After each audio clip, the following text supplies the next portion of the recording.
ॿारनि ते थींदड़ जिन्सी तशद्दुद जे वाक़िअनि बाबति मुल्क जे चइनी सूबनि समेत आज़ाद कश्मीर ऐं गिलगित बल्तिस्तान में साल 2023 दौरान थियल जिन्सी ऐं तशद्दुद वाक़िअनि जे साहिल रीजनल ऑफिस सखर पारां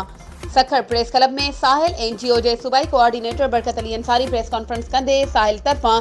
गॾु कयल रिपोर्ट पेश कंदे 2023 में ॿारनि सां थींदड़ जिन्सी तशद्दुद ते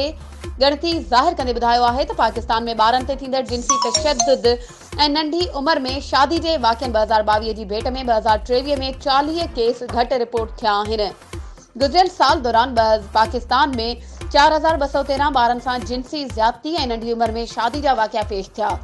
ही उहे रिपोर्टेड केस आहिनि जेके पाकिस्तान जे 81 लोकल ऐं नेशनल रोज़नामा अख़बारुनि में शाया थिया आहिनि, जंहिंमां वाज़े थियो आहे त पाकिस्तान में तक़रीबन 11 खां मथे ॿार रोज़ानो जिन्सी तशद्दुद जो निशानो थियनि था।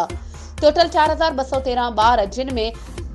1962 छोकिरा ऐं 2251 छोकिरियुनि खे जिन्सी हवस ऐं ज़्यादती जो शिकार बणायो वियो। छोकिरियुनि जा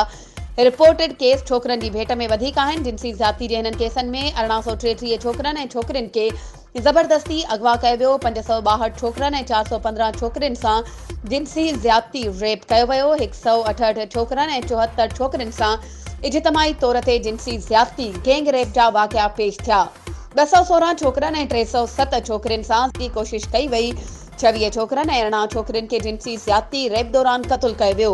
4 छोकिरनि ऐं 1 छोकिरी खे इज्तिमाही ज़्यादती दौरान क़त्ल कयो वियो, 1 छोकर ऐं 5 छोकिरियुनि खे अगवाबाज़ ज़्यादती करे क़त्ल कयो वियो। अंगनि अखरनि मूजिबि नंढपिण जी शादी जा 29 केस रिपोर्ट थिया आहिनि। वधीक ख़बरुनि ऐं अपडेट्स जे लाइ असांजे चैनल खे सब्सक्राइब कयो